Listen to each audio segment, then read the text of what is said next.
So this happens to be probably the last lecture of this chapter, work energy power. Lecture number 1 में हमने क्या सीखा? How to find work done.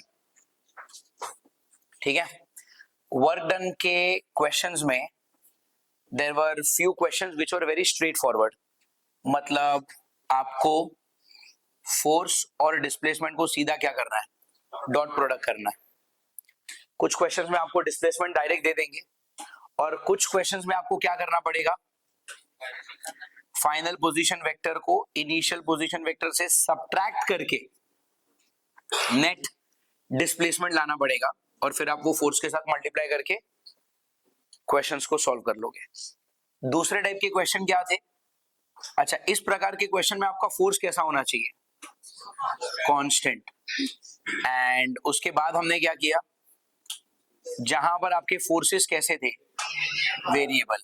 तो if the force is variable but along only one dimension, जैसे force का equation ऐसे दे दिया आपको, F इक्वल टू 2x या फिर 2x प्लस 3x स्क्वायर, है तो एक ही एक्सिस ना, अलोंग x ही आपके डिस्प्लेसमेंट हो रहा है, तो आप इस तरह से उसको क्या करते थे, इंटीग्रेट कर देते थे. लेकिन अगर फोर्स ऐसा निकला 2x plus 3y, this is along x axis i cap, this is along y axis j cap, अगर इस तरह का क्वेश्चन निकला, फिर हम क्या करेंगे, फोर्स का x कंपोनेंट का integration with dx and force का y कंपोनेंट का इंटीग्रेशन विद dy, इस तरह से करेंगे. यहां पे आप लिमिट्स को क्या डालते हो, x1 से x2, यहाँ पे y1 से, और अगर z एक्सिस भी निकली तो force on z axis along dz from z1 to z2, आप इंटीग्रेट करोगे और ये क्वेश्चन यहाँ पे सॉल्व होगा. Do you get it?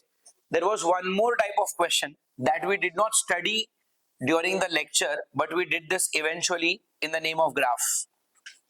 कि यार आपको फोर्स और डिस्प्लेसमेंट का मान लो ऐसा ग्राफ दे दिया, आ रहा है समझ में, और अगर मैं आपसे पूछूं कि वर्क निकालना है तो क्या करोगे, रेक्टेंगल का एरिया निकालो, ट्रायंगल का एरिया निकालो, दोनों को ऐड कर दो, आपको वर्क डन मिल जाएगा. और अगर आपका ग्राफ जो है वो नीचे भी गया हुआ है तो आप क्या करोगे, इसका एरिया निकालो, दूसरे पे इसका एरिया निकालो, तीसरे पे इसका एरिया निकालो, और 2 और 3 को आप क्या कर देना, आई मीन 1 और 2 को ऐड करके 3 को आप इसमें से सबट्रैक्ट कर देना.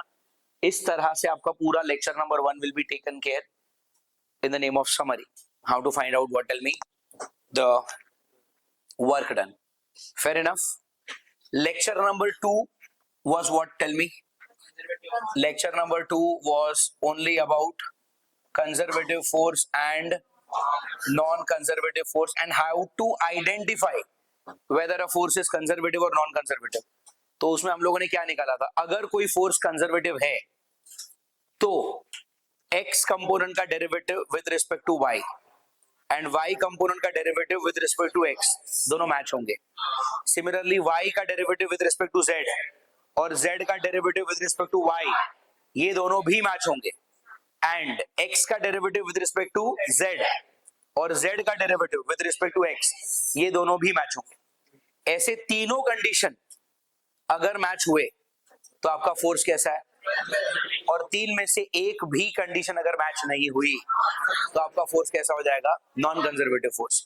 ये तो टेक्निकल बात हो गई. अंडरस्टैंडिंग क्या है या फिर यूजेबल डेफिनेशन क्या होगी कंजर्वेटिव फोर्स की? कंजर्वेटिव फोर्स मतलब जिसको पाथ मैटर नहीं करता, और नॉन कंजर्वेटिव फोर्स मतलब क्या, जहां पर रास्ता मैटर करेगा, सिर्फ इनिशियल और final position matter. For a conservative force, if the initial and the final position is same, work done will be 0. Here it will be non-zero. For example, friction. For example, gravitational force, electrostatic force, spring force. Do you remember all this thing? This was lecture 2. Lecture 3 was a short lecture, I guess. और इसमें हमने पढ़ा था सिर्फ work energy principal. तो शुरुआत में जो वर्क एनर्जी प्रिंसिपल हमने पढ़ा वो क्या था, work done bye all the forces is equal to what? Tell me. Kinetic energy final minus kinetic energy. We studied this. और फिर लेक्चर नंबर 4 में हमने क्या किया, इसके ऊपर if I am not wrong we solved questions on this thing, correct? इस question में if I am not wrong हमने 8 क्वेश्चन किए थे. Question number 1 to 5 was very straightforward, work done by all the forces था. और question number 6, 7, 8 में अलग था, work done by gravity, work done by applied force, ऐसा सब कुछ था, करेक्ट? और राइट साइड पे क्या था? Kinetic energy final minus kinetic energy. That was lecture number 4. And in lecture number 5 we studied about what? Potential energy. Do you understand this? याद आ रहा है सब कुछ? Potential energy is U. और हमने क्या बोला था कि potential energy technically cannot be defined, but what is defined? Change in potential energy. तो आप क्या लिखोगे? Potential final minus potential initial is the negative of work done by conservative force. Potential energy का कॉन्सेप्ट ही सिर्फ conservative forces पे defined है. इसीलिए आपके पूरे सिलेबस में जो भी चैप्टर में आप पोटेंशियल एनर्जी पढ़ोगे वो कौन से चैप्टर होंगे? या तो वो चैप्टर ऑफ ग्रेविटेशन होगा, या तो वो चैप्टर ऑफ इलेक्ट्रोस्टैटिक होगा, या तो वो चैप्टर ऑफ स्प्रिंग्स के बारे में होगा. ये तीन के अलावा हमारे सिलेबस में और कोई कंजर्वेटिव फोर्स नहीं है. तो इसलिए पोटेंशियल एनर्जी कहां पर आएगी? ग्रेविटेशन में जो पोटेंशियल एनर्जी आएगी that is gravitational potential energy. Electrostatic potential energy, और फिलहाल ऑसिलेशन चैप्टर, जब हम ऑसिलेशन स्प्रिंग के बारे में जब हमने पढ़ा तो we also derive U is equal to half kx square. Spring oscillations भी डिड, राइट? स्प्रिंग पूरा पढ़ा हमने, वहां पर हमने ये भी पढ़ा. What was the formula? Work done by the spring force minus of k by 2 x2 square minus x1 square. x1 मतलब क्या? आप बॉडी को कहां से चलाना शुरू कर रहे हो, और x2 मतलब क्या? आप बॉडी को कहां तक चलाने वाले हो. Do you get it? इसमें अगर स्प्रिंग फोर्स के बदले work done by the external agent आया तो ये माइनस साइन हटेगी. कहां से शुरू करोगे? तो मान लो अगर मैं बोलता हूं कहां से, मीन से, तो फिर x1 को क्या रखना पड़ेगा? 0. Do you get it? और कहां तक चलाने वाले हो? कहां तक? तो मान लो x तक चलाने वाला हूं, तो फिर ये क्या बनेगा? तो बट ये क्या है? This is the work done by external agent, मतलब आपने बाहर से उसको पकड़ के खींचा. अगर मैं स्प्रिंग की बात करूं वापस, तो ये फॉर्मूला क्या बनेगा? x2 square minus x1 square. But spring force is what force? It's a conservative force. और कंजर्वेटिव फोर्स का नेगेटिव लिया तो क्या मिलेगा? Change in potential energy. अब स्प्रिंग फोर्स में तो यहां पर आगे माइनस साइन होता है, याद है? तो work done by the spring force was what? Minus of k by 2 x2 square minus x1 square. This is spring force. इस स्प्रिंग फोर्स की वैल्यू तो ये है ना, और हमने यहां पर क्या पढ़ा कि स्प्रिंग फोर्स कंजर्वेटिव है, और कंजर्वेटिव के वर्क को अगर आपने नेगेटिव किया तो क्या मिलेगा? Potential final minus potential. But यहां पर जो आंसर है वो ऑलरेडी नेगेटिव है, उसको वापस नेगेटिव किया तो ये माइनस साइन हट जाएगा. और यहां पर क्या आएगा बोलो? अरे नेगेटिव किया तो क्या आएगा? Potential final. बट ये कौन सी पोटेंशियल एनर्जी है? Potential energy due to spring force. Are you getting it? तो स्प्रिंग की जो पोटेंशियल एनर्जी है उसका एक्चुअल फॉर्मूला क्या है? Potential final minus initial is equal to k by 2 x2 square minus x1 square. x1 was कि आपने कहां से चलाना शुरू किया, एंड x2 वाज कहां तक आप इसको लेकर जाने वाले हो. अब अगर मैं ये वापस करता हूं कहां से, तो मान लो मीन से, तो x1 क्या हो गया? कहां तक? तो मान लो x तक, तो x2 क्या हो गया? सिर्फ x. तो क्या फॉर्मूला हो जाएगा? uf minus u initial is equal to half k x square. और इसमें अगर एक और असम्पशन किया कि जब बॉडी कहां पर थी? मीन पर थी. अगर उस वक्त की मैंने पोटेंशियल एनर्जी को क्या मान लिया, तो फिर मेरे लिए पोटेंशियल एनर्जी का फॉर्मूला क्या बनता है? Half k x square. Do you understand this? आ रहा है ये समझ में? Sure? This was our lecture number 5. आ रहा है ये? All clear? What was lecture number 6 then all about? Lecture number 6 में we just did modified work energy theorem. WET is what? Work energy. तो वर्क एनर्जी थियरम का modified version क्या था? Work done by the applied force plus the work done by the frictional force is equal to what? Total energy final minus total energy. तो जो lecture number 3 में right side पे kinetic final minus kinetic initial था, वो lecture number 6 आते आते kinetic final kinetic initial से क्या बन गया? Total final. तो इसमें और इसमें अंतर किस चीज का है? पोटेंशियल एनर्जी का. तो वो पोटेंशियल कहां से आया? तो यहां पर क्या था? Work done by all the forces. तो ऑल द फोर्सेस में यहां पर एक और चीज थी, कंजर्वेटिव फोर्स. अरे यार, वही कंजर्वेटिव का क्या बना? पोटेंशियल. और वो पोटेंशियल जब आप इस तरफ लेकर गए तो वो काइनेटिक में पोटेंशियल मिलकर ये क्या बन गया? Total final minus total. आज का लेक्चर अगर आप डायरेक्ट समझने की कोशिश कर रहे हो तो कुछ समझ में नहीं आ रहा, but if you have already studied about all these lectures और अगर 70% चीजें भी आपके दिमाग में हैं तो ये सब कुछ समझ में आ रहा है. तो फिर modified work energy theorem was what? Tell me. Work done by the applied force plus work done by the frictional force is equal to total energy final minus total energy.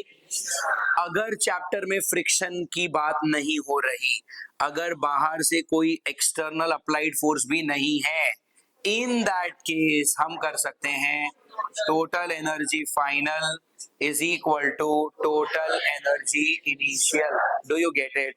और जहां तक मुझे याद है हमने यार इस पे नहीं तो भी 8 से 10 क्वेश्चन किए थे लेक्चर नंबर 6 में, just to give you an idea about how modified work energy theorem is going to perform.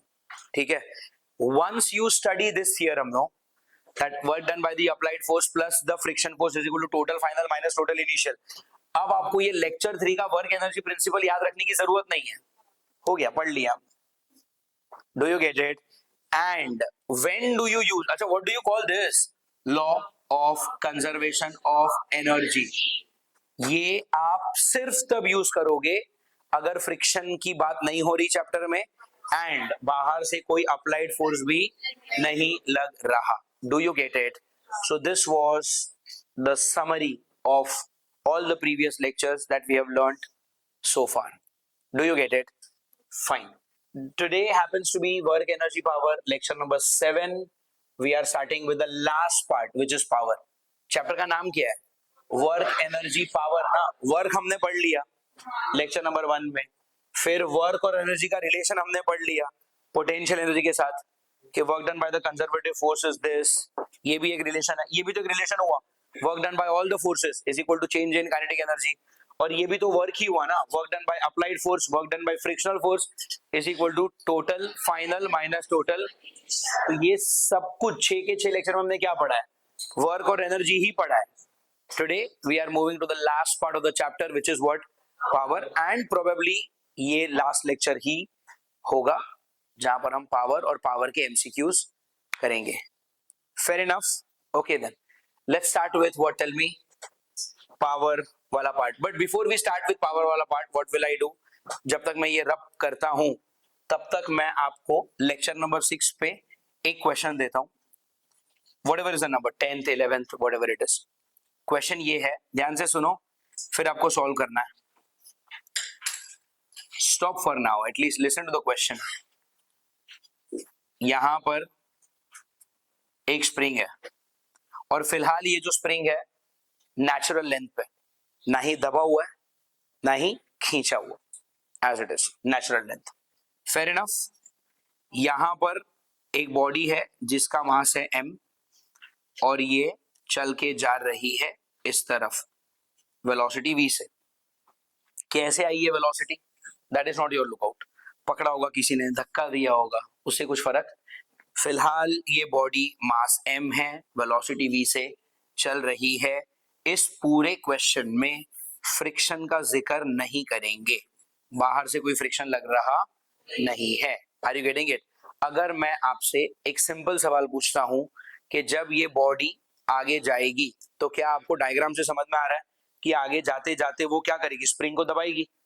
अगर मेरा सवाल ऐसा है, find the maximum compression in the spring, इस टाइप के क्वेश्चन हम ऑलरेडी कर चुके हैं, बट अगर मैंने मैक्सिमम कंप्रेशन पूछा तो आप क्या लिखोगे? फ्रिक्शन तो है नहीं, बाहर से कोई अप्लाइड फोर्स तो है नहीं, तो total final is equal to total initial हुआ। टोटल फाइनल मतलब क्या? काइनेटिक फाइनल, पोटेंशियल फाइनल, और टोटल इनिशियल मतलब क्या? Kinetic initial. मैं ये ऐसी चीज करवा रहा हूं, अभी तक अपना क्वेश्चन शुरू भी नहीं हुआ। काइनेटिक एनर्जी फाइनल क्या? इसको जितना अंदर दबना है दब चुका, फिर काइनेटिक फाइनल जीरो हो गया। पोटेंशियल फाइनल क्या? जब ये अंदर जाके दब चुका है तो हाफ के। काइनेटिक इनिशियल कितना? हाफ mv स्क्वायर, और पोटेंशियल इनिशियल कितना? इनिशियली पोटेंशियल एनर्जी क्यों जीरो? पोटेंशियल दो लोगों की होती है, ग्रेविटी और स्प्रिंग। तो इनिशियली तो क्या ही हो, तो फ्लैट सरफेस पे ही है, तो ग्रेविटी तो है नहीं, और इनिशियली कोई स्प्रिंग जुड़ा हुआ नहीं है, तो इनिशियल पोटेंशियल एनर्जी इज। और फाइनली क्यों पोटेंशियल एनर्जी आ गई? क्योंकि फाइनली जब ये अंदर गया और आपकी स्प्रिंग को दबा दिया, तो स्प्रिंग के पास एनर्जी आ जाएगी half k x square, but gravity तो फाइनली भी नहीं है। अरे पूरा फ्लैट ही है ना यार, सेम हाइट पे, शुरुआत में भी बाद में भी, तो फिर ग्रेविटी को मेंशन करने की जरूरत नहीं है। Do you get it? और तीसरी भी एक एनर्जी होती है ना, इलेक्ट्रोस्टैटिक पोटेंशियल एनर्जी। वो कहां? वो तो तब आता है जब proton, neutron, electron, nucleus, atomic level पे जब हम फिजिक्स को पढ़ेंगे तब इलेक्ट्रोस्टैटिक पोटेंशियल एनर्जी आएगी। यहाँ पे ये सब कुछ होने वाला नहीं है। Are you with me for now?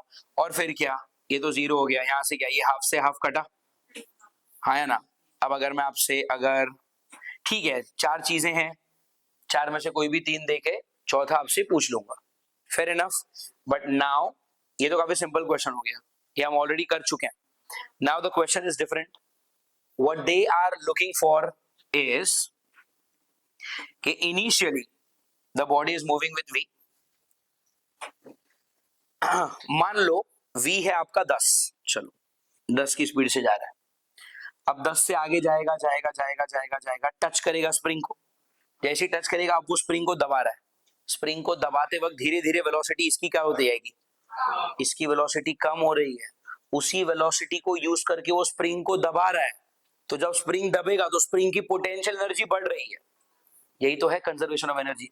इसकी काइनेटिक इसका पोटेंशियल बन जाएगा। अरे यार पक्का? माय क्वेश्चन इज, ये 10 से 0 तुरंत तो नहीं होगा। 10 से 0, 10 से क्या होगा? 9, 8, 7, 6, 5, धीरे धीरे धीरे कम होगा। कुछ देर बाद मान लो, ये देखो, ये ओरिजिनली आपकी स्प्रिंग यहाँ पे थी, कुछ देर बाद मान लो ब्लॉक आ चुका है यहाँ पर। ये आपकी स्प्रिंग दबी है या नहीं दबी है? दबी है, डेफिनेटली दबी है। यहाँ से लेके यहाँ तक, पहले स्प्रिंग इधर थी ना, अब स्प्रिंग यहीं पर है, तो स्प्रिंग दबा है, कितना दबा है? x। और अभी भी मैं ये बोल रहा हूं कि इस बॉडी के पास वेलोसिटी है 5 मीटर पर सेकेंड की। तो शुरुआत में कितनी स्पीड से चल रहा था? 10। अगर मैं आपसे पूछता कि find the maximum compression of the spring, maximum compression मतलब क्या? अब ये स्प्रिंग और नहीं दब सकता, मतलब ये ब्लॉक रुक चुका है। रुक चुका होता तो यहाँ पे 0 होता, बट अभी क्वेश्चन क्या है? यहाँ पर वेलोसिटी 5 है। Are you getting it? तो मतलब अभी भी ये 0 नहीं हुआ है, मतलब अगर ये और अंदर जाएगा तो स्प्रिंग को और अंदर दबा सकता है। क्वेश्चन आपका ऐसा है कि शुरुआत में अगर वेलोसिटी है v, कुछ देर बाद वेलोसिटी हो चुकी है v/2, और v/2 होते होते स्प्रिंग कितनी दब चुकी है? Then find the spring constant. Find the what? Tell me. Spring constant. Spring constant के निकाल लीजिए। Do you understand the question? पक्का? अच्छा मुझे एक बात बताओ, क्या यहाँ पर फ्रिक्शन की बात हो रही है? फ्रिक्शन नहीं, कोई एक्सटर्नली अप्लाइड फोर्स है? नहीं। इसका मतलब क्या? इस क्वेश्चन को भी हम सॉल्व कैसे करेंगे? Total final is equal to total initial. यहाँ पर एनर्जी कंजर्व्ड होगी या नहीं होगी? कंजर्व्ड होगी। Do you get it? Conserve होगा। Fair enough. Take 2 minutes. Solve this. By the time I will clean the board. Fair enough. Fine, did you all try this? अब देखो यहां पर कोई फ्रिक्शन नहीं है, बाहर से कोई एक्सटर्नल अप्लाइड फोर्स नहीं है, तो हम क्या करेंगे, total energy final is equal to total energy, total final में क्या आएगा, kinetic final plus potential final, और टोटल इनिशियल में क्या आएगा, kinetic initial plus potential energy. Final kinetic energy this time is not zero. The body still has some velocity left in it. तो यहां पर क्या आएगा, half m v by two का square is v square by 4. आ रहा समझ में, प्लस पोटेंशियल फाइनल. चलो स्प्रिंग पूरी नहीं दबी बट थोड़ी तो दबी है ना, तो जितना दबा है उसके वजह से तो एनर्जी आएगी, half k x square. Initially kinetic energy सिर्फ इसके पास था, initial kinetic energy is what, half m v square, और पोटेंशियल एनर्जी इनिशियल 0 है क्योंकि शुरुआत में ना ही कोई स्प्रिंग दबा है ना ही कुछ ग्रेविटी का रोल है, ऊपर नीचे बॉडी हुई नहीं. This will be the equation. How many of you got the equation right? Equation right है तो फिर फाइनल आंसर भी राइट ही होगा. What do you do now, I take, यहां से हाफ कॉमन ले लो तो ये वाला हाफ इस वाले हाफ के साथ सेटल होगा, ठीक है. Now this is k x square, this is m v square, आगे कोएफिशिएंट कुछ नहीं मतलब 1, so this is 1 times m v square. This is, इसको ऐसा समझ सकते हैं क्या, 1/4, 4 आगे ले लिया, so 1 m v square minus 1/4 m v square is 3/4 m v square. आपसे क्या पूछा था, फाइंड द स्प्रिंग कांस्टेंट. अगले स्टेप में आपने एक्स को भी नीचे ले लिया, आपका के कितना हो गया, 3/4 m v square by x square. Fair enough, this is how you take care of this given question. Spring constant की value 3/4 m v square upon x square, ठीक है. When I was teaching the same question in another batch, वहां पे some student did this method, जिसकी वजह से answer अलग आया. डेफिनेटली ये सही है, उसका आंसर गलत आएगा, बट पूरा मेथड देखकर कहीं पर भी ऐसा लगेगा नहीं कि कुछ गलत है. आपको मुझे बताना है क्या गलत हुआ, ठीक है. What did they do is, initial velocity कितनी है, v, और कुछ देर बाद वेलोसिटी कितनी हुई, तो वेलोसिटी को v से v/2 होने के लिए कितना चलना पड़ा, x चलना पड़ा. यूज करेंगे formula, v square is equal to u square plus 2as. v मतलब final velocity which is v/2. Do you get it? तो क्या हो जाएगा, v square by 4. I am पहले ही बता रहा हूं मैं, ये गलत मेथड है, ठीक है. हाँ, तो v मतलब फाइनल वेलोसिटी है v/2, उसका स्क्वायर किया v स्क्वायर बाय 4. u मतलब इनिशियल वेलोसिटी कितनी है, v स्क्वायर प्लस 2. एक्सेलरेशन को नेगेटिव लेंगे क्योंकि स्पीड कम हो रही है, v से v/2 हो रहा है. अरे यार, इनटू s मतलब डिस्प्लेसमेंट कितना है, v से v/2 होते होते भी आप x जितना तो चल पड़े ना, तो आपका डिस्प्लेसमेंट कितना हो गया, x. Fair enough, plus minus of 2ax, उस तरफ गया तो प्लस ऑफ 2ax, इस तरफ क्या है, v स्क्वायर, ये क्या है, v स्क्वायर बाय 4, इधर आया तो माइनस होगा, v square minus v square by 4, 3v square by 4. आ रहा है समझ में, पक्का. अच्छा, ये 2 मैंने ले लिया इस तरफ, तो यहां पर क्या बना, 8, और ये x भी मैंने ले लिया तो यहां पर ऐसा बना. आ रहा है समझ में. अच्छा, ये क्या है, एक्सेलरेशन. दोनों तरफ अगर मैं मास से मल्टीप्लाई कर दूं तो यहां पर m बनेगा, और अगर मैंने यहां पर मास से मल्टीप्लाई किया तो ये ma बनेगा. But what is ma? ma is force is f. But what is f? kx, क्योंकि बात हो रही है स्प्रिंग की, और अगर मैंने इस x को नीचे ले लिया तो ये बन गया. तो फिर इस क्वेश्चन में k क्या बना, 3mv square by 8x square. Are you understanding? तो यहां से आ रहा है 3mv square bye 4x square, यहां पर आ रहा है 3mv square by 8x square. Are you getting it? मैंने क्या किया, मैंने v square is equal to u square plus 2as apply किया, फिर मैंने एक्सेलरेशन को मल्टीप्लाई किया तो मुझे क्या मिला, फोर्स. फिर मैंने फोर्स को क्या रखा, kx, और फिर मैंने x को इस तरह भेज दिया तो मैंने इस तरह से k निकाला. तो एक k को निकालने का तरीका ये था, total final total initial, which I am claiming to be the correct way, and that one I am saying कि वो कैसा है, गलत है. टेक 10 seconds, टेल मी कि उस तरफ जो गलत है वो क्या गलत है. वहाँ पे X नहीं लेना चाहिए, S के जगह X सिर्फ ऑपरेशन S मतलब बॉडी क्या प्लस X S मतलब डिस्प्लेसमेंट हुआ, डिस्प्लेसमेंट X हुआ है, तो कंप्रेशन भी तो उस वक्त X ही हुआ है, तो ले सकता हूं मैं दोनों तरफ X. बॉडी का displacement. No, the amount of compression produce in the spring. F equal to KX में X क्या होता है, आपकी स्प्रिंग कितनी दबी है या कितनी खुली है. तो ये तो राइट है, अगर यहाँ पर X लिखा तो आप यहाँ पर भी F इक्वल टू KX लिख सकते हो, दैट इज राइट. तो मतलब ये गलत तो है, बट जो तुमने बोला वो चीज गलत नहीं है. Any other. ये इक्वेशन ही नहीं यूज कर सकते आप यहाँ पर.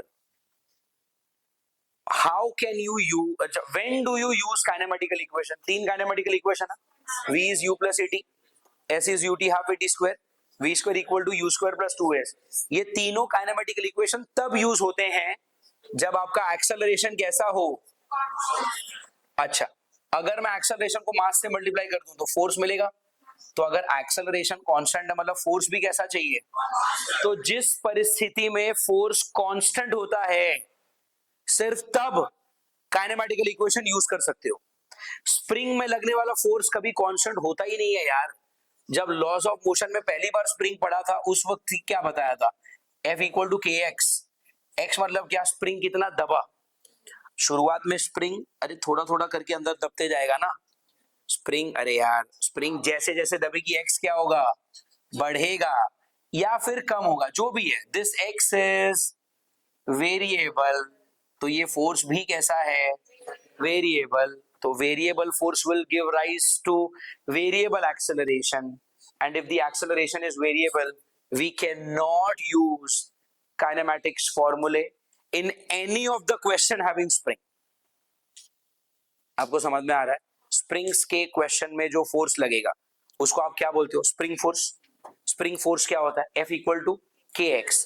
X कैसा है, कांस्टेंट या वेरिएबल, वेरिएबल. तो आपका फोर्स कैसा हुआ, वेरिएबल. फोर्स वेरिएबल तो एक्सेलरेशन भी कैसा, वेरिएबल. वेरिएबल एक्सेलरेशन में स्प्रिंग के क्वेश्चन चलते हैं क्या, I mean kinematical equation use कर सकते हैं क्या, क्योंकि all the kinematical equation will have what, acceleration, constant acceleration. Do you understand this. इसलिए हम स्प्रिंग के क्वेश्चंस में काइनेमैटिक्स कभी यूज नहीं करेंगे. However if you saw the final answer it was very close. Look wise तो पूरा same ही था ना, इधर खाली 4 था इधर 8 था, but that will give you the wrong answer eventually. Do you get it? Fine. Having said that, we are starting with the last part of the chapter which is power. बहुत ही छोटा सा कॉन्सेप्ट है, 4-5 question करेंगे. That will take care of major concept of power questions. ठीक है, देखो. So power is a very simple physical quantity. It is simply defined as work done per unit time. आप कितना काम कर सकते हो in 1 second, that will be called as what, tell me, power. Do you get it? So what is power again? Work done upon time. Work is W, time is T. Work itself is what? Force dot displacement. अरे हाँ ना, upon time. But what is displacement upon time then? अरे ये क्या बनेगा, velocity. तो power का formula क्या बना, पावर का फॉर्मूला क्या बना, फोर्स और वेलोसिटी का डॉट प्रोडक्ट. ये आपका पावर बना. बोलो, tell me, do you get it. तो power is equal to what, tell me, F bar dot V bar. बोलो हाँ या ना, आ रहा है समझ में कि बाउंस हो रहा है, पक्का. ओके, यूनिट क्या लिखोगे, यूनिट क्या लिखोगे, वर्क है मतलब जूल है, टाइम है मतलब सेकंड, तो जूल पर सेकंड. या फिर इसका अगर आपको कोई फैंसी यूनिट चाहिए तो watt, WATT. Either you use watt और you use what, tell me, joule per second. Both are correct. Fair enough. Okay, ठीक है, सीधा क्वेश्चन से शुरू करते हैं. Let's say there is a question where, बहुत ध्यान से सुनना, it's a very nice question. एक बॉडी है यहाँ पे, इस बॉडी का मास है m और इसको मैं ऊपर लेके जाना चाहता हूं वेलोसिटी v के साथ. Are you getting it? इस बॉडी को मैं ऊपर लेके जाना चाहता हूँ वेलोसिटी v के साथ, और मैं आपको ये बता रहा हूँ कि भाई कहीं पर भी कुछ फ्रिक्शन वगैरह नहीं है. There is no friction for now. In the same question we will introduce friction also later. ये आपको समझ में आ रहा है? ओके. यहाँ पे वेलोसिटी v है. आप इस बॉडी को एक साइकिल समझ सकते हो. साइकिल पे आप बैठे हो, आपको पहाड़ चढ़ना है, कोई भी इंक्लाइंड रोड है, आपको ऊपर जाना है, और एक वेलोसिटी v के साथ आपको ऊपर जाना है. तो ये हमने सबने एक्सपीरियंस किया है कि जब आपकी साइकिल इंक्लाइन पे जा रही है, थोड़ी ज्यादा ताकत लगा रहे है ना.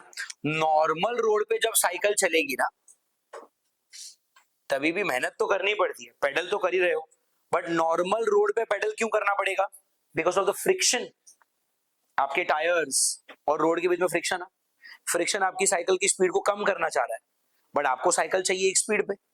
तो उस फ्रिक्शन को ओवरकम करने के लिए आपको टांगों से पावर लगाना पड़ेगा, जिसके वजह से वो साइकिल चलेगी. फिलहाल मैं सीधे रोड पे नहीं जा रहा, और फिलहाल मैं बोल रहा हूं कि फ्रिक्शन भी नहीं है. Wow. So does that mean if there is no friction, ये साइकिल ऑटोमेटिक ऊपर जाएगी? तो अब आपको क्यों मेहनत करनी पड़ रही है? Against gravity. फ्रिक्शन का फोर्स नहीं है, बट ग्रेविटी तो है ना.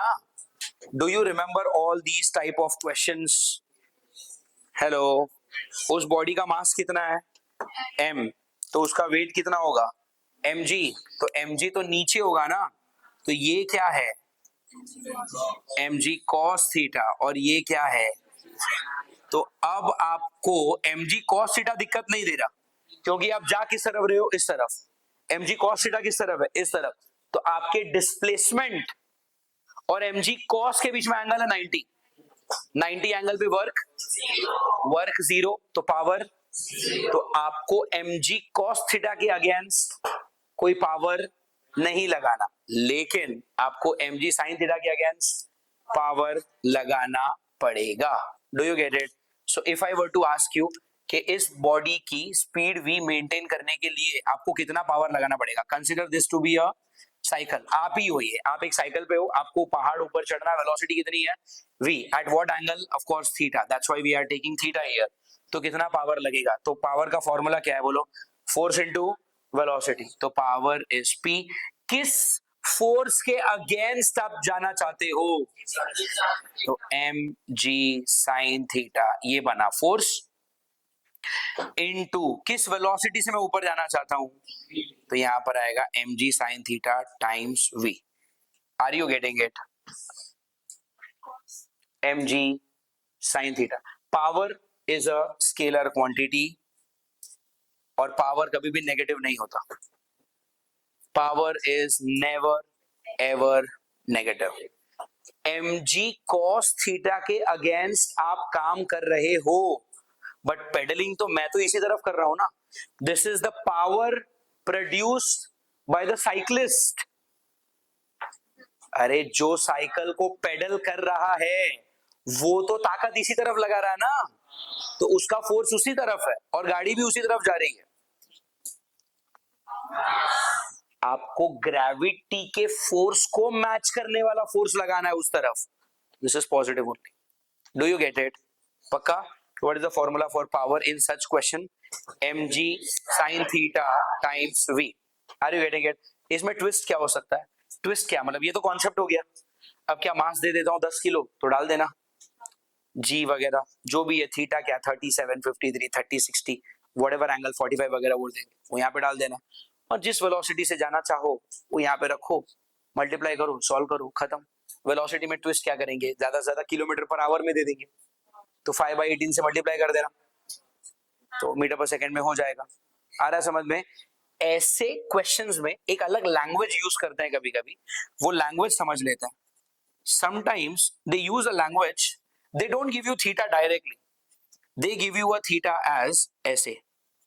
The plane is inclined. ध्यान से सुनो, द प्लेन इज inclined. अगर मैं ऐसा बोलता हूं बाय 37 डिग्री, तो ये तो स्ट्रेट लैंग्वेज हो गया, सीधा 37 दिया ना, बट इनका लैंग्वेज कैसा होता है? The plane is inclined such that it is raising by 1 meter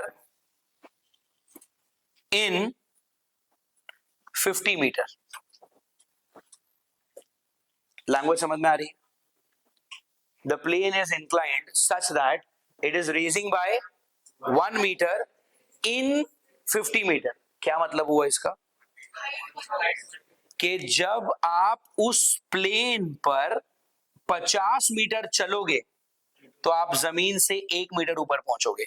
मतलब यहां से यहां तक जब मैं 50 मीटर चलूंगा तो मैं जमीन से 1 मीटर ऊपर आ जाऊंगा. Do you understand the language? This is an indirect way of giving theta का सामने वाला साइड है 1 और उसका ये स्लांट हाइट है कितना, तो आपको साइन थीटा मिल गया. In short sign theta is what, theta के अपोजिट 1 अपॉन हाइपोटेन्यूज हो गया ना ये कितना 50. तो it's a soft language of giving you sine theta directly 1/50. Do you understand this? तो ऐसा नहीं होना चाहिए कि आपको पूरा फिजिक्स के एंगल से कॉन्सेप्ट आता है बट आप ये लैंग्वेज की वजह से क्वेश्चन में गड़बड़ करके हो. तो know this language. The plane is inclined such that it is raising by 1 meter in every 50 meter. इसका सिंपल मतलब क्या हुआ, आपको साइन थीटा दिया हुआ है. Do you get it? आ रहा है समझ में? अच्छा, इस क्वेश्चन में ठीक है, अभी ये एंगल वाला खेल तो हो गया, सिंपल है. ये सब कुछ वीडियो से देख के सही से लिख लेना, ठीक है? इसको हटा देता हूं. Now, in the same question, I will add a small thing. Friction अभी भी नहीं है. अब मैं जो ऐड कर रहा हूं वो I don't wish to go up. यहां पर मैंने वेलोसिटी v दी थी ना, हेलो, तो हमने अज्यूम कर लिया कि ये कांस्टेंट वेलोसिटी से जा रहा है. In the second question, I don't wish to go up by constant velocity. Now I wish to accelerate with some like 2 meter per second square. मतलब अब आपको साइकिल सिर्फ ऊपर लेके नहीं जानी, ऊपर जाते जाते स्पीड भी बढ़नी चाहिए. अरे मुझे एक्सेलरेट करना है.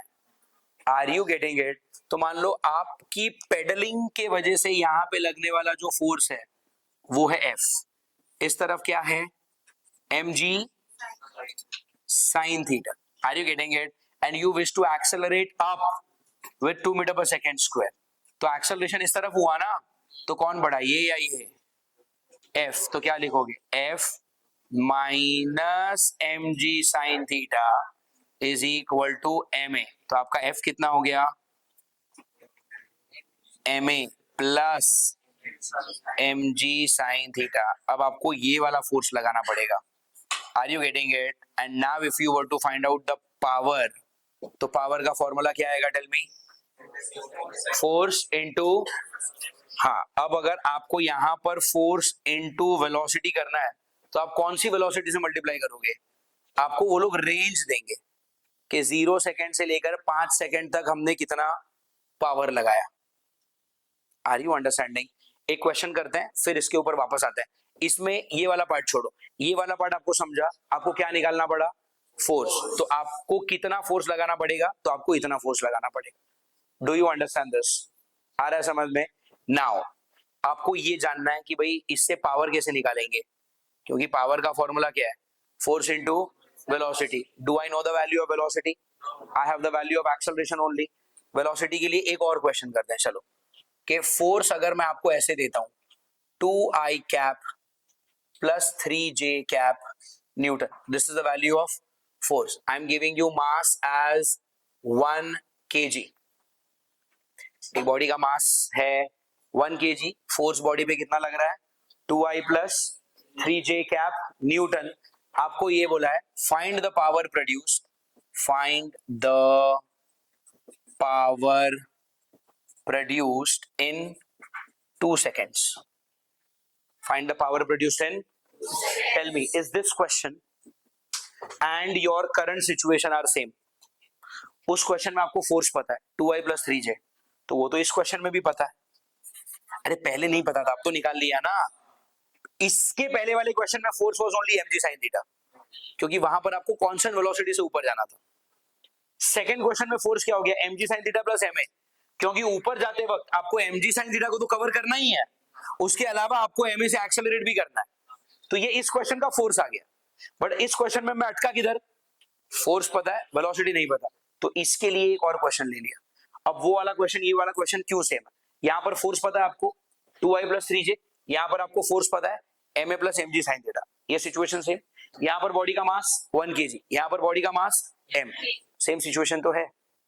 Are you getting it? और यहाँ पर अभी आपका क्वेश्चन क्या है, find the power produced in, तो मैंने आपको वही तो बोला, ऐसे क्वेश्चन में आपको टाइम भी दिया जाएगा कि कितने से कितने समय तक का आपको पावर चाहिए। Do you get it? For this question let's solve, how do you solve the question, find the power produced. Step number 1 मुझे, अच्छा लास्ट स्टेप करते हैं, स्टेप 3, मुझे पावर चाहिए, उसके लिए क्या लगेगा, फोर्स और वेलोसिटी। फोर्स दिया है, वेलोसिटी नहीं, तो उसके लिए मैं क्या करता हूं, step 2, what is velocity, acceleration into time. अरे acceleration is velocity upon time ना, तो what is velocity, acceleration into time. तो उसके लिए मुझे क्या लाना पड़ेगा, व्हाट इज एक्सेलरेशन, फोर्स को मास से डिवाइड करो, आपको एक्सेलरेशन मिल जाएगा। Do you get it? तो आपका फोर्स क्या है, 2i प्लस 3j, मास कितना है, तो उसको 1 से डिवाइड किया, तो आपका एक्सेलरेशन कितना हो गया, बोलो आपका एक्सेलरेशन कितना हो गया, सेम नो, 1 से डिवाइड करेंगे मतलब क्या, 2i प्लस 3j मीटर पर, मैं यहाँ पर अज्यूम क्या कर रहा हूँ, मैं इनिशियल वेलोसिटी वाज 0, मैं रुका हुआ था साइकिल लेके यहीं पर, और फिर मैं यहाँ पे जा रहा हूँ, इनिशियल वेलोसिटी 0 अज्यूम कर रहे हैं हम यहाँ पे, तो आपको ये क्या मिल गई, ये आपको मिला एक्सेलरेशन का वैल्यू। तो यहाँ से अब आपकी वेलोसिटी क्या है, बोलो acceleration into time, acceleration is this thing, time आपको कितना दिया है 2 सेकंड का, इसको इससे मल्टीप्लाई करो, वेलोसिटी क्या हो गया, बोलो 2 और 2 4i कैप, 2 से 3 6j कैप, आपको क्या मिला वेलोसिटी। तो अब हो गया ना, आपका फोर्स ये रहा, आपका वेलोसिटी ये रहा, दोनों के बीच में डॉट प्रोडक्ट कर देना, i से i मल्टीप्लाई 4 और 2 8, j से j मल्टीप्लाई 6 से 3 18, 18 और 8 कितना हो गया 26 watt is how you find out the power. You can use the same logic here also. Are you understanding? आपको क्या पता है, फोर्स पता है, फोर्स को किससे डिवाइड करना, मास से, क्या मिलेगा, तो इस हिसाब से एक्सेलरेशन यहाँ पे कितना हो गया, ये m कटेगा, a plus g sine theta is your acceleration, उसके साथ किसको मल्टीप्लाई कर देना, टाइम को, फिर तो ये सारे वैल्यू होंगे ना, अरे कितने एक्सेलरेशन से जाना है, g की वैल्यू 10, साइन थीटा सब तो पता है, तो आपको एक वैल्यू मिलेगा, उस वैल्यू को किससे मल्टीप्लाई करना, टाइम से। What are we assuming here, that my initial velocity was 0, तो वहां से आपको वेलोसिटी मिली, फिर उस वेलोसिटी को इसी फोर्स के साथ क्या कर देना, मल्टीप्लाई कर देना, you will be able to find the value of power. Do you get it? Final answer will be in watt. इस क्वेश्चन में एक और चीज कर सकते हैं, what if they give you some friction also, fine, where is my body going up, body किधर जा रही है, ऊपर जा रही है, तो फ्रिक्शन किस तरफ लगेगा, नीचे लगेगा, हाँ या ना। इस फ्रिक्शन का फॉर्मूला क्या, म्यू काइनेटिक, बॉडी चल रही है ना, mu kinetic into N, but what is N, mg cos theta. Are you getting it? ये कौन सा फोर्स है, ये अप्लाइड फोर्स है जो मैं लगा रहा हूं, नीचे क्या लगा mg sin थीटा, उस तरफ नीचे क्या लगा म्यू के mg cos थीटा, ये आपका फ्रिक्शन लगा, इन दोनों फोर्स के अगेंस्ट मुझे यहाँ पे फोर्स लगाना है such that there is some acceleration a। Are you getting it? तो अब आपके लिए अप्लाइड फोर्स का फॉर्मूला यहाँ पर क्या बनेगा, बोलो एक्सेलरेशन इस तरफ हो रहा है ना, तो ये बड़ा, तो क्या लिखोगे, F applied minus what, mg sin theta and friction, मतलब mg sin theta plus the friction which is mu k mg cos theta, this minus this is equal to mass into acceleration ma। ये क्या मिला मुझे, ये पूरी minus वाली चीज उस तरफ जाएगी, प्लस हो जाएगी, तो यहां से मुझे क्या मिलेगा, अप्लाइड फोर्स, अप्लाइड फोर्स को वेलोसिटी से मल्टीप्लाई कर दूंगा, तो मुझे क्या मिल जाएगा, power produced. Do you understand this? और फिर वेलोसिटी निकालने का तरीका ये सेम, फोर्स को मास से डिवाइड कर दो, एक्सेलरेशन मिलेगा, उसको टाइम से मल्टीप्लाई कर दो, वेलोसिटी मिलेगी, इसी वेलोसिटी को यहां से निकाले गए फोर्स के साथ क्या कर देना, मल्टीप्लाई कर देना, आपको क्या मिलेगा, power. These are the questions that you can expect in to come in to the NEET exam at maximum level. इससे ऊपर का कुछ नहीं बनेगा. ये सब इजी है यार, आ रहा है समझ में. ठीक है, ये एक पार्ट हो गया. Any doubt anyone has? Fine, let's go ahead. तो ये एक 3 टाइप के क्वेश्चन हो गए. ये सारे वीडियोस, आई मीन वीडियो को पॉज करके ये सारे क्वेश्चंस को लिख लेना, ठीक है. चलो अब एक क्वेश्चन करते हैं थोड़ा सा अलग. The question says there is an engine they are talking about, some engine they are talking about, और उस इंजन के पीछे ट्रेन का इंजन है ये, और पीछे ट्रेन के कितने डब्बे लगे हुए हैं, 4. तो let's say this is the engine. पीछे ये पहला डब्बा, ये दूसरा, ये तीसरा और ये चौथा. अब ये सारे डब्बों को खींचने की जिम्मेदारी किसकी, इंजन की. तो this is the power, right, the powerful. तो इंजन की मैक्सिमम कैपेसिटी पे जब मैंने ये ट्रेन चलाई तो मैं देख पाया कि मेरी ट्रेन जा रही है 20 मीटर पर सेकेंड से आगे. 20 मीटर पर second is a good speed. करके देखो किलोमीटर पर आवर में, इंटू 18/5. 5 से 20 कटेगा 4 से, 18 4 72. तो ये ट्रेन चल रही है कितने पे, 72 किलोमीटर पर आवर से मैं इस ट्रेन को चला पा रहा हूं जब मैं इस इंजन की मैक्सिमम कैपेसिटी यूज कर रहा हूं. ये क्वेश्चन है फॉर नाउ. आ रहा समझ में. मेरे इंजन का काम क्या है, सिर्फ 4 डब्बों को आगे लेके जाना है क्या, खुद को भी तो आगे लेके जाना है. खुद ऐसे ही जा रहा है क्या. तो इंजन का पूरा पावर कहां जा रहा है, खुद को और पीछे के 4 डब्बों को आगे लेके जाने में. Are you getting it. और ऐसा है क्या कि मैं बाय चॉइस 20 पे रुक चुका हूं स्पीड में, ये मेरी मैक्सिमम स्पीड है. मैं चाहूं तब भी इससे ज्यादा गाड़ी नहीं भगा सकता, इतनी है. तो ये मेरा मैक्सिमम पावर यूज हो चुका है. Are you getting it. आपका सवाल क्या है कि अगर सेम इंजन पे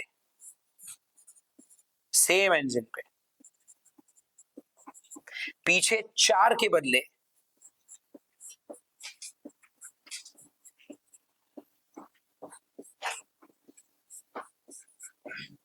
अगर 12 डब्बे लगा दिए तो अब ये मैक्सिमम किस ताकत से आगे बढ़ेगा. क्या ये बोलना सही होगा कि ये पहले भी 20 से आगे जा रहा था, ये अभी भी 20 से ही आगे जा रहा है, और ज्यादा काम करना है. पहले 4 लोगों को खींचना था खुद के साथ, अब खुद के साथ 12 लोगों को खींचना है. पावर तो उतनी ही है, ऐसा नहीं है कि आपने इंजन को बेटर कर दिया है. This engine and this engine is it's the same engine. तो इंजन की तो ताकत बढ़ी नहीं है, बट लोड बढ़ गया. 4 के मतलब 12 डब्बों को आगे लेके जाना है. स्पीड क्या होगा, 20/20. Unitary method. हाँ, तो यूनिटरी मेथड के हिसाब से क्या आना चाहिए पता है, डब्बे 4 के 12 हो गए, 3 गुना बढ़े तो स्पीड भी 3 गुना बढ़नी चाहिए. यूनिटरी मेथड तो ये होता है. तो कम कर लोगे तो उस हिसाब से आपको ये लग रहा है कि ये 20/3 आना चाहिए.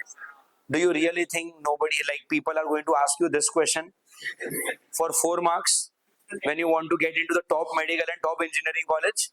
ऐसा थोड़ी होता है. चलो अच्छा, तो अगर मैंने, चलो यहाँ पे अगर ठीक है मल्टीपल नहीं भी दिया होता, फ्रैक्शन से भी कर लेते, क्योंकि आपके दिमाग में यही है ना कि ये 4 से 12, ये डब्बे 3 गुने बढ़ गए तो स्पीड 3 गुना कम हो जाएगी. Is that what you are thinking.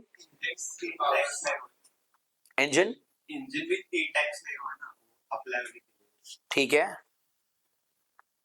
है, that is also great logic, but ठीक है, we will not go there. We will not, नहीं मेंशन नहीं किया हुआ है. फर्क नहीं पड़ता, it will not matter in this question. Friction वगैरह मैटर नहीं करेगा.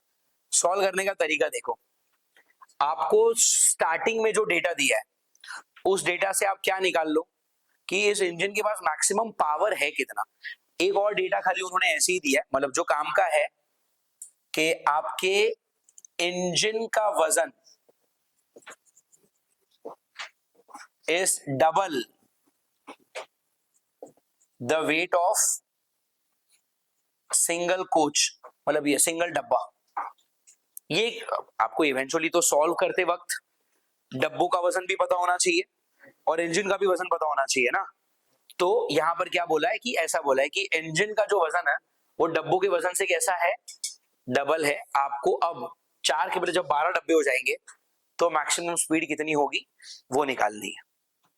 क्वेश्चन समझ में आ रहा है? ओके, लॉजिक क्या लगेगा इसमें, जो इंजन यहां पर था वही इंजन यहां पर है, तो इंजन का जो पावर होगा वो सेम होगा, ठीक है। मतलब क्या, power in the first case and the second case has to be what, tell me what is the formula for power, force into, मतलब force in the first case times the velocity is equal to force in the case times the velocity. Are you getting it? आ रही है सबको समझ में? First case में कितनी force लगानी पड़ेगी कि 4 डब्बे खींचू, एक डब्बे का वजन x, तो 4 डब्बे का 4x, हेलो, प्लस इंजन खुद भी तो है बट इंजन कैसा है, डब्बों से डबल, मतलब times the velocity. Are you getting it? और सेकंड केस में डब्बे कितने बने, 12, एक डब्बे का x, तो 12 डब्बों का प्लस द इंजन इटसेल्फ, और इस टाइम की जो वेलोसिटी है v2 वो मुझे निकालनी है। इसको सॉल्व करो, क्वेश्चन इज डन। वही लॉजिक है, सिर्फ डब्बा डब्बा कंसीडर नहीं किया, correct. Did you understand this? ये सिंपल सा क्वेश्चन है।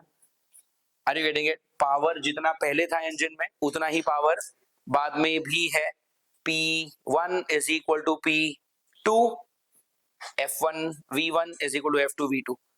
4 डब्बे प्लस इंजन 20 की स्पीड, 12 डब्बे प्लस द सेम इंजन, अब कितनी स्पीड, सॉल्व करके कर लेना। यहां से आप x कॉमन लेकर, यहां से x कॉमन लेकर काट दोगे, अरे यार से x कॉमन आएगा, इधर से x कॉमन आएगा, कटेगा 4 और 2 6, 6 और 20 120, 12 और 2 14, और ये V2, तो आपका V2 कितना होगा 120 अपॉन 14, 114 8 जार 112, 8 बचेगा, 14 5 जार 70, 10 बचेगा, 14 8.57 मीटर पर सेकेंड स्क्वायर, नहीं मीटर पर सेकेंड, इतनी स्पीड से आगे जाएगा।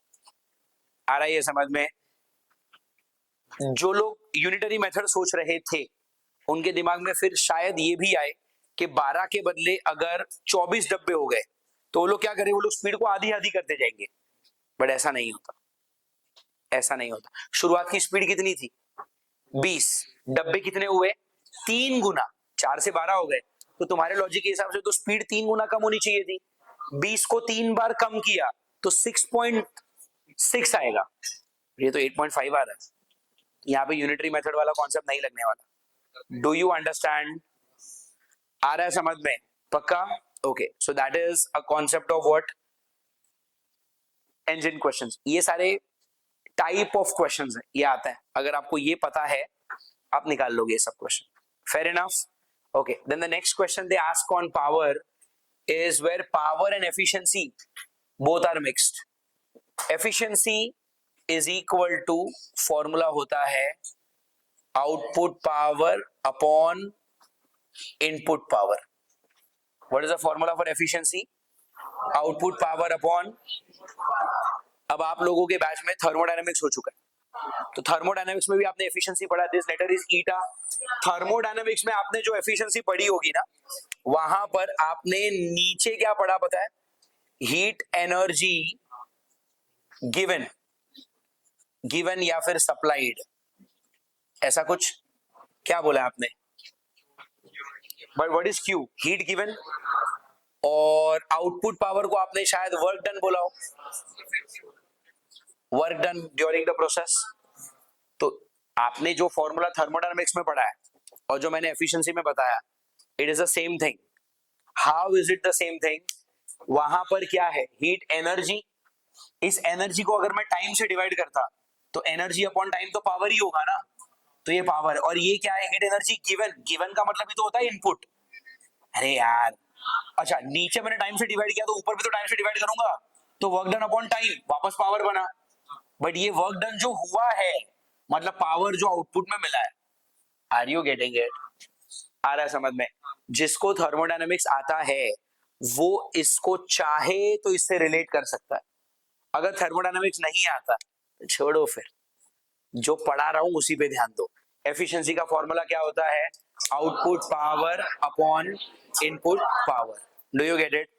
क्वेश्चन कैसे आएंगे? एक क्वेश्चन लेते हैं चलो, कि एक पंप है और ये है कुआं, सम वेल, एंड ऐसे पता नहीं कितना गहरा है, ठीक है, ये सब पानी है अंदर, और यहां पर है 100 मीटर हाइट। यहां पर मैंने एक पंप रखा हुआ है। तो पंप क्या करता है? एक तरफ से पानी अब्सॉर्ब करेगा, दूसरे तरफ पे पानी रिलीज करेगा।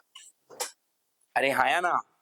सवाल क्या है कि इस पंप को हमने 1 घंटा चलाया। कितना?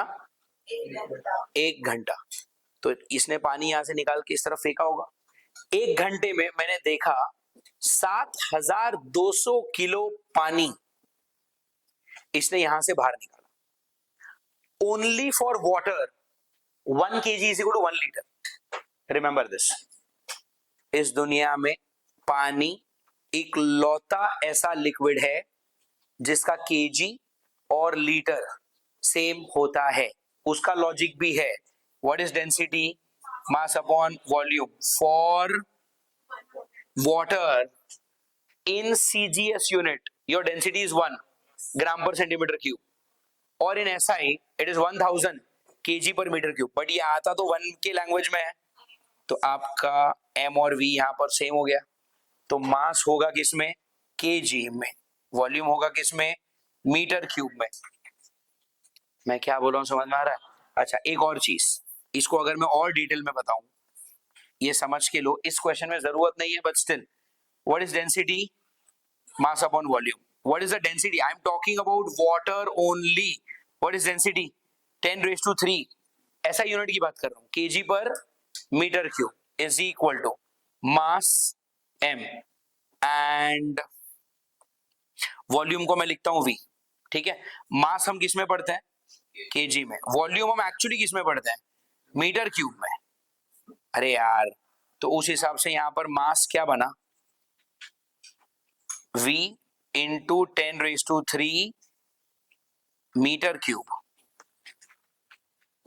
आ रहा है समझ में? हेलो ना, वॉल्यूम मीटर क्यूब में है ना। मीटर क्यूब और लीटर के बीच में कोई रिलेशन पता है? क्या होता है? 1 metre cube is equal to what? 1 metre cube is how many litres? 1 litre 10 raise to 3 litres. ये कन्वर्जन आप पहले पढ़ चुके हो। 1 metre cube is equal to 10 raise to 3 litres. Do you know all this thing? पक्का? अरे पता है कि नहीं पता है बाबा? ओके, तो 1 मीटर क्यूब क्या होता है? Tell me. 10 raise to 3 litres. अब यहां पे देखो, चलो नहीं पता है तो इसको याद रख सकते हैं। I'll make it even simpler for you. ये याद रखो, 1 metre cube is how much? 10 raise to 3 litre. इसको याद रखने के लिए या समझने के लिए I will give you an example. 1 metre cube, एक पानी की टंकी इमेजिन करो, वाटर टैंक, जिसका विड्थ कितना है? 1 मीटर, डेप्थ कितना है? 1 मीटर, और हाइट भी कितनी है? 1 metre. Can you imagine a cube water tank? Cube 1 metre, 1 metre, height भी, तो ये पानी का टंकी हो गया। इस पानी का टंकी का मैथ्स के हिसाब से वॉल्यूम बताओ। L cube, but L is what? 1, तो 1 क्यूब, तो इसका वॉल्यूम कितना होगा? Volume is 1 metre cube. ठीक है, अगर इस पानी की टंकी में मैंने पूरा पानी भर दिया, from bottom to all the way up to top, अगर ये पूरा पानी से भरा हुआ है, तो इसके अंदर कितना पानी आएगा? 1000 लीटर। कितना आएगा? इसलिए हम कहते हैं 1 metre cube is equal to 10⁻³ liter. Are you getting it? A volume of 1 meter cube can occupy 1000 liters of liquid in it. आ रहा है समझ में? अब अगर कोई मुझे कहता है कि भाई मेरे पास 200 लीटर पानी है, कितना पानी है? तो ये केजी में क्या होगा? तो कैसे करोगे? What is density? Mass upon volume. Are you getting it? Density कितना? पानी का बात हो रहा है. 200 litres of water if I have, तो डेंसिटी किसका डालोगे? Water. Water density is what? 10⁻³. It's a factual data, you have to remember. आप जो याद रखते हो ना 1, वो क्या है? ग्राम पर सेंटीमीटर क्यूब, सीसी. मैं जो बोल रहा हूं वो क्या बोल रहा हूं? 10⁻³ kg पर metre cube. Do you get it? Hello. तो आपने डेंसिटी को क्या डाला? 10⁻³ is equal to mass. Mass तो मुझे चाहिए ना केजी में, तो मास इज अननोन. नीचे वॉल्यूम कितना है? 200 लीटर. मुझे लीटर में नहीं चाहिए, मुझे किस में चाहिए? मीटर क्यूब में. अरे मैं सारी चीजें SI में डाल रहा हूं. किस में डाल रहा हूं? तो 1 metre cube is how much? 10⁻³ litre. इसका मतलब क्या हुआ? अगर मैंने 10⁻³ नीचे लिया, अरे 10⁻³ इधर नीचे आएगा, फिर ऊपर जाएगा, तो क्या होगा? 10⁻³ मीटर क्यूब. ये 10⁻³ जा चुका है ना, यहां पर क्या बचेगा? 1 लीटर. Are you understanding? इसका मतलब 1 लीटर क्या होगा? 10⁻³ मीटर क्यूब. मेरे पास कितने लीटर थे? तो 200 लीटर क्या हो गया? 200 into 10⁻³ metre cube. Are you getting it? इस पूरी चीज को जब आप इधर लेके जाओगे तो ये 10⁻³ और -3 कटेगा, 200 इधर आ चुका है, तो मास कितना हो गया? 200. बट मास का यूनिट क्या होता है? इसीलिए केजी आ गया. Do you understand this? This is the simplest I could make. ये नहीं समझ में आ रहा है अगर, तो याद रख लो. क्या याद रख लो? पानी के लिए 1 kg बराबर 1 लीटर, तो 200 litre of water is 200 kg of water. ये याद रख लो. मैंने तो समझाया है, I tried my best. I don't know कितनों के दिमाग में गया. How many of you understood this? Tell me honestly. चलो ठीक है. पंप से पानी निकल रहा है, क्या देखा हमने? 1 घंटे में कितना पानी निकला? 7200 किलो. आपको समझना क्या है? 7200. बट वैसे भी वैल्यू सब्स्टिट्यूट करते वक्त तो लीटर में चलता नहीं आ रहा है, तो समझने के लिए पंप चलाया 1 घंटा, कितना पानी निकला? 7200 लीटर पानी निकला इस पंप के बाहर. आ रहा है समझने? कितनी डेप्थ से आप पानी निकाल रहे हो? 100 मीटर पानी से आप 100 मीटर की डेप्थ से आप पानी निकाल रहे हो. Do you understand?